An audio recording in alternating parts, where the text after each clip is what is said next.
So hello everyone, we'll be starting with writs in the constitution, right? Article 32, Article 226 में किस तरीके से writs involved हैं, उनकी explanations क्या क्या हैं और जो relevant questions हैं जो previously पूछे भी गए हैं, हम उनके भी बात करेंगे, right? रीडिंग क्या क्या है, essential जो बुक्स हैं कॉन्स्टिट्यूशन लॉ की वो मैंने यहाँ लिख दी हैं, या तो आप वो देख सकते हैं नहीं तो ये वीडियो बहुत रहेगा इस चीज़ के लिए, राइट। रेमेडीज किस तरीके से इन्वॉल्व है कोर्ट में, राइट, कौन सी हैं, उसके अलावा केस लॉज और आंसर राइटिंग कैसे करनी है आपको रिट्स की, वो मैं आपको ज़रूर बताऊंगा यहाँ पर। Let's start with the core principles which are involve in article 32 and 226, right. So article 32 में सुप्रीम कोर्ट ने एक रेमेडी दी है for the enforcement of fundamental rights, किस तरीके से वो एनफोर्स होंगी। अंबेडकर साहब ने उसे बोला था as the heart and soul of the constitution, right. Article 32 sub clause 3 exist but no law has been enacted under it. इस बात का ध्यान रखना है कि वो क्यों नहीं इनैक्ट हुआ है, क्या क्या उसका फिलोसॉफिकल रेलेवेंस है, वो हमें यहाँ देखना पड़ेगा। Next there is article 226 which talks about the power of writ under or for the high courts. There are different high courts across India. तो उन हाई कोर्ट्स में आर्टिकल 226 की पावर दी जाती है और वो बहुत ज़्यादा वाइड है। If we compare it with article 32, it covers fundamental rights and other different legal rights which are there as well, right. There is an alternative remedy which is in the rule of discretion. It is not a complete bar. The right which is given under article 226, always remember that while studying this concept, right? uh, तो so direct relevance क्या है in between writs and public interest litigation. So जब भी कोई public interest litigation कर रहा होता है तब उसका डायरेक्ट इन्वॉल्वमेंट रहता है टुवर्ड्स द रिट्स इधर अंडर आर्टिकल 32 और 226, राइट। एंड रिट्स के प्रोस्पेक्ट में डायरेक्टली इन्वॉल्वमेंट किसका रहता है, of locus स्टैंडाई principles, right. What is the principle of locus स्टैंडाई? Locus स्टैंडाई का मतलब मैं आपको बताता हूँ क्या होता है। It is a very simple concept. Under locus स्टैंडाई ideally जब भी कोई केस कर रहा होता है तो वो एक पर्सन होता है, राइट, राइट, जो अग्रीव्ड होता है, राइट। अगर उस अग्रीव्ड पर्सन को देखा जाए तो वो डायरेक्टली रेलेवेंट होता है टुवर्ड्स द केस, राइट। अगर अगर वो कोई बंदा है जो डायरेक्टली रेलेवेंट नहीं है लेकिन वो केस कर रहा है, तो क्या उसे कोर्ट अलाउ करेगी या नहीं करेगी? अब कोर्ट ने ये बोला है, या एक बहुत ही पुराना नॉर्म चला आ रहा है कि पीआईएल के अंदर जो लोकस स्टैंडाई का प्रिंसिपल है वो रिलैक्स कर दिया जाएगा, राइट। इसको रिलैक्स कर दिया गया है ताकि अगर कोई एग्रीव्ड पार्टी है और उसका कोई जान पहचान दूर का या कोई भी सिटीजन है, वो डायरेक्टली सुप्रीम कोर्ट के पास जा सकता है और वो पीआईएल फाइल कर सकता है। That is the basic explanation of public interest litigation and the concept of locus स्टैंडाई। इसके 4 केसेस हैं जो बहुत इंपॉर्टेंट हैं। एडीएम जबलपुर को हम फेमसली कहते हैं हेबियस कॉर्पस केस, राइट। इसमें हेबियस कॉर्पस के रिस्पेक्ट में कॉन्सेप्ट थे। एल चंद्र कुमार भी बहुत इंपॉर्टेंट केस है इस रिस्पेक्ट में, राइट। सो ये 4 केसेस हैं, इनके बारे में आप पढ़िएगा। अगर आप चाहें तो मैं इनके लिए एक सेपरेट वीडियो भी बना सकता हूँ, right. Now let's talk about habeas corpus and the writ of mandamus, right. Habeas corpus का मतलब क्या होता है मैं आपको ये बताता हूँ पहले, right. Habeas corpus means to produce the body. What is producing the body? It is basically used against illegal detention and unlawful custody.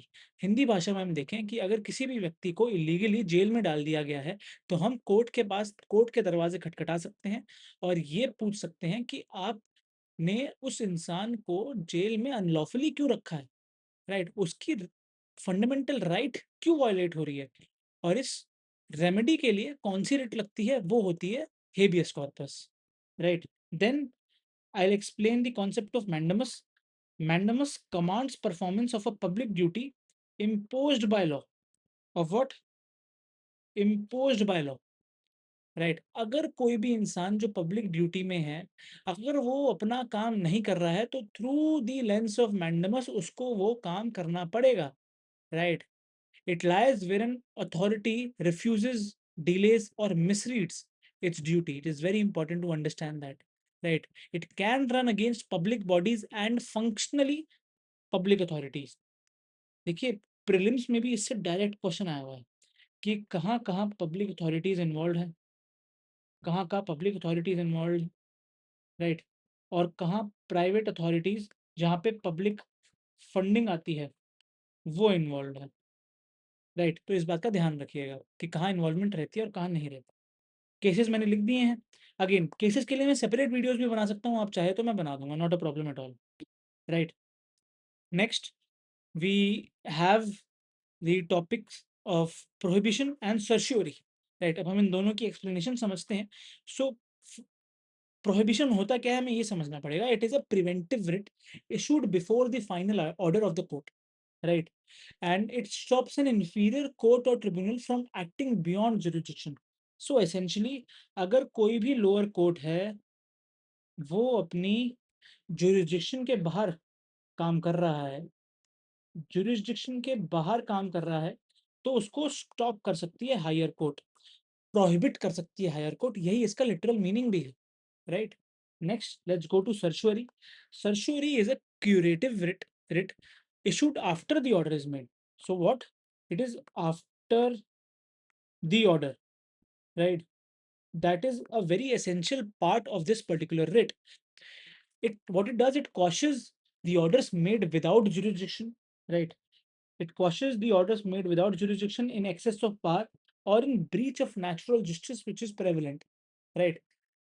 So it is very important to think that the order is bad and it is quashed. It is as simple as that. Certiorari quashes the bad orders, right? Understood? Very easy. यहाँ पे same distinction दे रखी है, right. Prohibition और सर्शियरी की distinction क्या हुई मैं आपको ये बताता हूँ, राइट।